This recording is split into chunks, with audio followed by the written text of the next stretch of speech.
What feels normal to a spider can feel like chaos to a fly.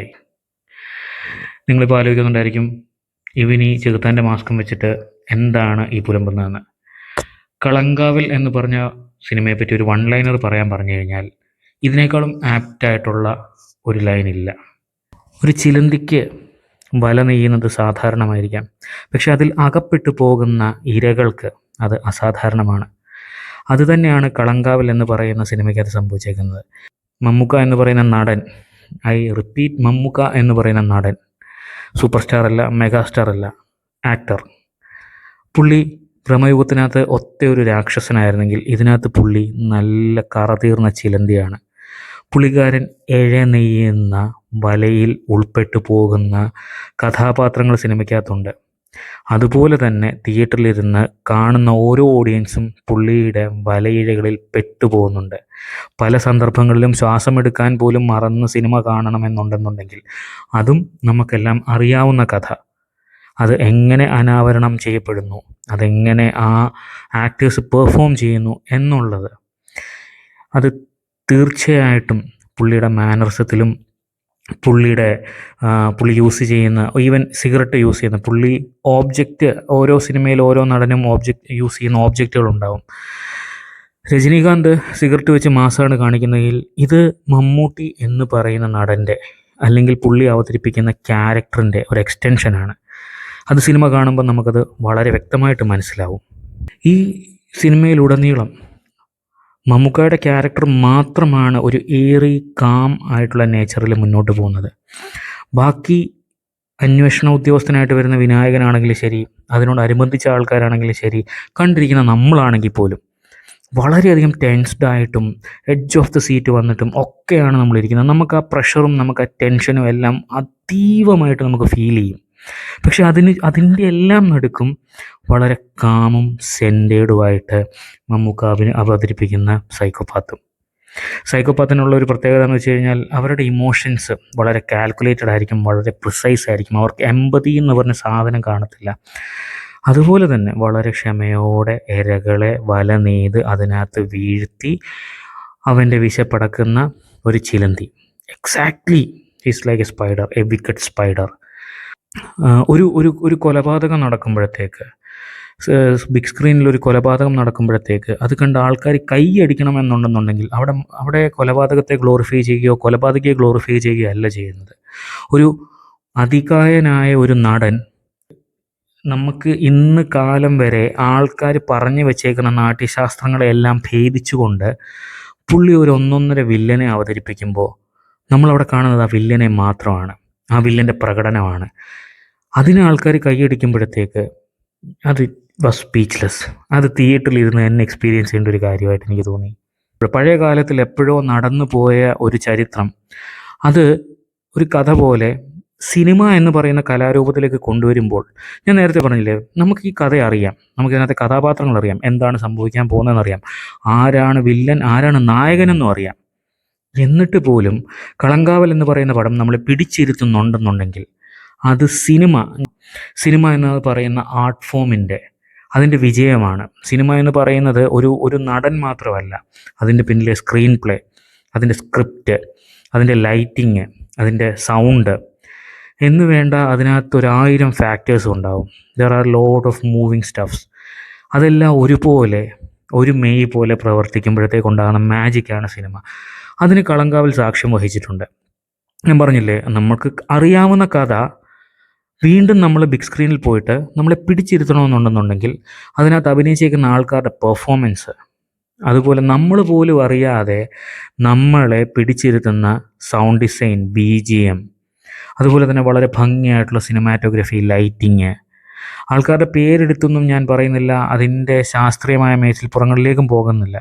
കാരണം എന്താണെന്ന് വെച്ച് കഴിഞ്ഞാൽ അത് പലരും ഇതിനു മുമ്പ് പറഞ്ഞിട്ടുണ്ടായിരിക്കും. പക്ഷേ എനിക്ക് തോന്നിയൊരു കാര്യം, അതായത് പലരും പറയാൻ വിട്ടുപോയൊരു കാര്യം സൂചിപ്പിക്കുന്നു എന്നുള്ളതേ ഉള്ളൂ. അതായത് സിനിമ എന്ന് പറയുന്ന കലാരൂപം അതിന് മൂല്യം കൊടുത്ത് അതിനുവേണ്ടി പ്രയത്നിക്കുമ്പോഴത്തേക്ക് അവിടെ ഒരു നടനോ അല്ലെങ്കിൽ അവിടെ ഒരു സ്റ്റാറിൻ്റെ ഒരു സ്റ്റാർഡോ ഒന്നും അല്ല വരുന്നത്.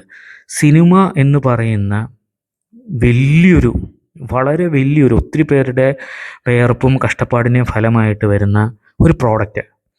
ആ പ്രോഡക്റ്റിനെ നമ്മൾ അങ്ങേയറ്റം ആസ്വദിക്കുക എന്നുള്ളൊരു കാര്യമുണ്ട്. അത് എനിക്ക് തോന്നുന്നു മമ്മൂട്ടി കമ്പനിയുടെ ഒരുവിധപ്പെട്ട എല്ലാ പടങ്ങളും ഇപ്പം അതിന് സാക്ഷ്യം വഹിക്കുന്നുണ്ട്. ശരിക്കും പറഞ്ഞാൽ ഈ പടം നമ്മൾ കണ്ട് കണ്ട് മടുത്ത ഒരു ഫോർമുലയാണ് ഇതിനകത്തുള്ളത്. ഞാനിത് നെഗറ്റീവായിട്ട് പറയുമല്ല. കാരണം ഒന്ന് ആലോചിച്ച് നോക്ക്, ത്രില്ലർ, സീരിയൽ കില്ലർ, കോപ്സ് അല്ലെങ്കിൽ police crime thrillers, power play, ട്വിസ്റ്റുകൾ, മോറൽ ഗ്രേ ഏരിയാസ്, ഇതെല്ലാം തന്നെ മലയാളിക്ക് സുപരിചിതമാണ്. എന്നിട്ടും കളങ്കാവൽ നമ്മളെ വിസ്മയിപ്പിക്കുന്നുണ്ട് അല്ലേ?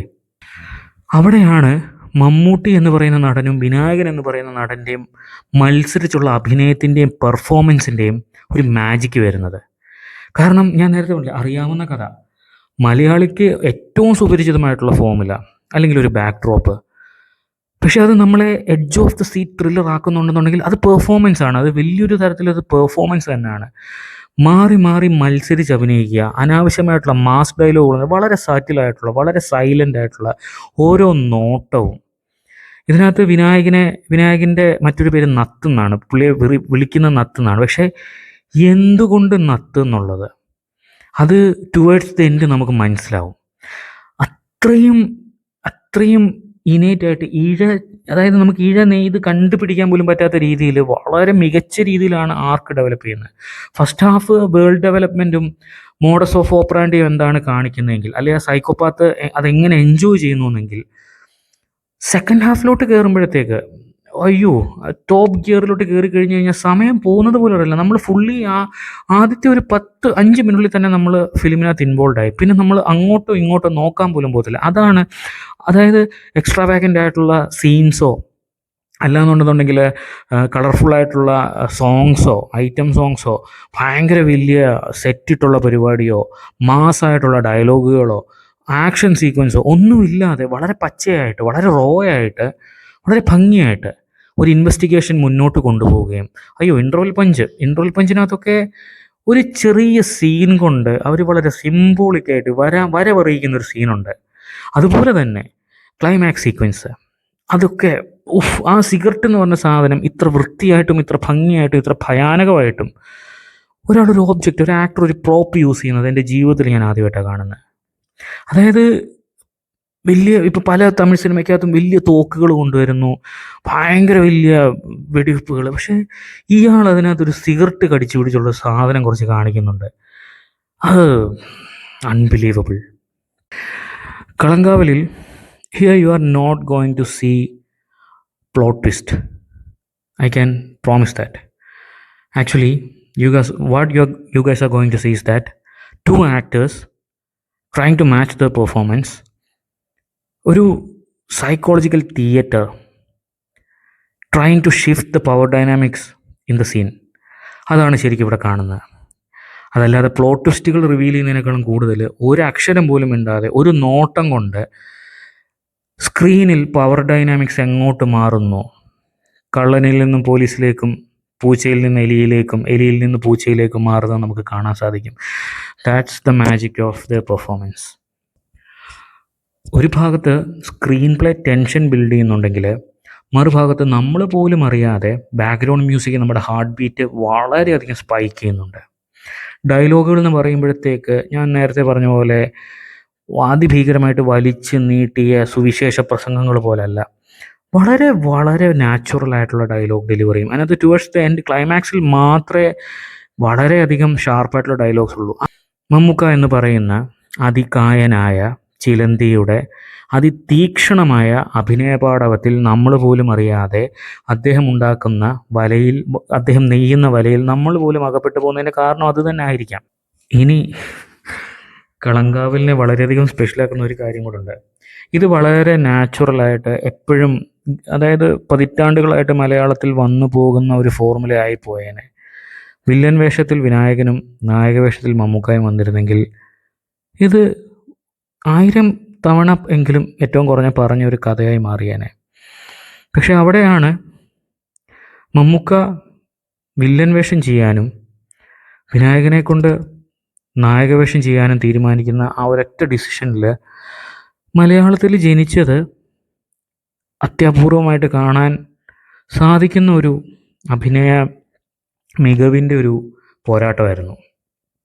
ഞാൻ ആദ്യം പറഞ്ഞു തുടങ്ങിയിടത്തേക്ക് തന്നെ തിരിച്ചു വരാം. സ്പൈഡർ വേഴ്സസ് ഫ്ലൈ എന്ന് പറയുന്നത് കേവലം ഒരു മെറ്റഫോർ അല്ല, ഒരു ഹീറോ വേഴ്സസ് വില്ലൻ ഡൈനാമിക്സും അല്ല. ആക്ച്വലി അതെന്ന് പറയുന്നത് it's actually comfort versus discomfort, power versus confidence and chaos versus clarity. ഇതാണ് ഞാൻ ആദ്യം തന്നെ പറഞ്ഞത്. What feels normal to a spider can actually be chaos to a fly. ഇത് ഞാൻ പറഞ്ഞു നിർത്തണമെന്നുണ്ടെങ്കിൽ ഒരു കാര്യം കൂടെ പറയാതെ എനിക്ക് നിർത്താൻ പറ്റത്തില്ല.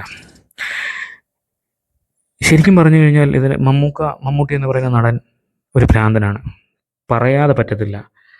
കാരണം പുള്ളിയുടെ ഭ്രാന്ത് എന്ന് പറയുന്നത് സ്റ്റാർഡത്തിനോടോ ഫെയിമിനോടോ അല്ല, അഭിനയം എന്ന് പറയുന്ന കലയോട് അടങ്ങാത്ത ഭ്രാന്തുണ്ട് പുള്ളിക്ക്.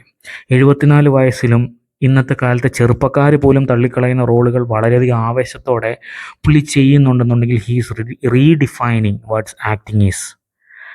ശരിക്കും പറഞ്ഞു കഴിഞ്ഞാൽ പുഴു എന്ന് പറയുന്ന ഒരു സിനിമയൊക്കെ തൊട്ട് നിങ്ങൾക്കൊരിക്കലും മമ്മൂട്ടി എന്ന് പറയുന്ന സ്റ്റാറിനെ എന്ന് പറയുന്ന ഹീറോയെ കാണാൻ പറ്റില്ല.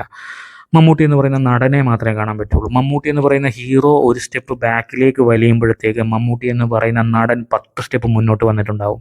He doesn't care about fame, he doesn't care about stardom, he only cares about acting. Am I talking to the hero or the villain എന്ന് ചോദിക്കുമ്പോൾ not neither, you are talking the actor എന്ന് പറയുമ്പോഴത്തേക്ക് he has already redefined everything about acting. India പോലത്തെ ഒരു മഹാരാജ്യത്ത് ഒരു വലിയ youth ജനറേഷനെ stardom എന്നുള്ളതിനേക്കാളും കൂടുതൽ നല്ല പടങ്ങളുടെ ഭാഗമാകണം എന്ന് പഠിപ്പിച്ചു കൊടുത്ത പേട്രിയാർക്ക്, അതാണ് മമ്മൂക്ക. ഈ 74-ാമത്തെ വയസ്സിലും പലരും മടിക്കുന്ന റോളുകൾ വളരെയധികം ആക്രാന്തത്തോടെ എടുത്ത് ചെയ്യുന്നുണ്ടെങ്കിൽ പുള്ളിയുടെ പോർട്ട്ഫോളിയോ എന്ന് പറയുന്നത് എനിക്ക് തോന്നുന്നില്ല ഇനി ഒരാൾക്കും അത് റിപ്പീറ്റ് ചെയ്യാൻ പറ്റുമെന്ന്. കാരണം ഈ പ്രായത്തിലും അടങ്ങാത്ത ആവേശം, അത്യാർത്തി എന്ന് തന്നെ പറയാം, അഭിനയത്തിനോടുള്ള അത്യാർത്തി. അതുകൊണ്ടായിരിക്കണം ഇപ്പോഴും പുള്ളി ഈ പ്രായത്തിലും ഒരു സീരിയൽ കില്ലറിനെ അവതരിപ്പിച്ചിട്ട് പോലും, പുള്ളിക്കാരൻ്റെ രാക്ഷസ നടനം കണ്ടിട്ട് പോലും ഒരു വില്ലനെ വെറുക്കേണ്ടടുത്ത ആൾക്കാർ സ്ക്രീനിൽ നോക്കി കൈയടിക്കുന്നുണ്ടെങ്കിൽ അത് മമ്മൂക്ക എന്ന് പറയുന്ന പാട്രിയാർക്കിൻ്റെ നടൻ്റെ വിജയം തന്നെയാണ്. So that's it. എല്ലാവരും കളങ്കാവിൽ തിയേറ്ററിൽ പോയി തന്നെ കാണുക. It was an awesome experience. So this is Mallu alter ego. എൻ്റെ പോഡ്കാസ്റ്റ് കേൾക്കുന്ന ആൾക്കാർ സ്പോട്ടിഫൈയിലാണ് കേൾക്കുന്നതെങ്കിൽ ദയവേത് ഫോളോ ചെയ്യുക. നിങ്ങളുടെ വിലയേറിയ അഭിപ്രായങ്ങളും കമൻറ്റുകളും സജഷൻസും പുതിയ സബ്ജക്ട്സിനെ പറ്റി എന്തെങ്കിലും ഉണ്ടെന്നുണ്ടെങ്കിൽ ദയവേത് എനിക്ക് DM ചെയ്യുക. എൻ്റെ Instagram handle mallu_alter ego and also my email is mallu_alter_ego@gmail.com. അതുപോലെ തന്നെ എനിക്ക് ഏകദേശം ഒരു 2 ലക്ഷം പ്ലേസിൻ്റെ മുകളിലും സ്ട്രീംസിൻ്റെ മുകളിലും കറൻ്റ്ലി എൻ്റെ പോഡ്കാസ്റ്റുകൾ ഏകദേശം ഒരു 78 രാജ്യങ്ങളിൽ എയർ ചെയ്യുന്നുണ്ട്. അതുപോലെ തന്നെ ഈ സ്പോട്ടിഫൈ ആപ്പിൽ കാണാൻ പറ്റി ഒത്തിരി പുതിയ ലിസണേഴ്സ് വന്നിട്ടുണ്ട്. I am really grateful for that, really grateful for that. ഇനിയും നിങ്ങളുടെ സപ്പോർട്ട് വേണം, ഇനിയും നിങ്ങളുടെ അനുഗ്രഹങ്ങൾ വേണം. പ്രോത്സാഹിപ്പിക്കുക. പോരായ്മകളുണ്ടെന്നുണ്ടെങ്കിൽ സജഷൻസ് തരിക. പ്രകാശം പരക്കട്ടെ.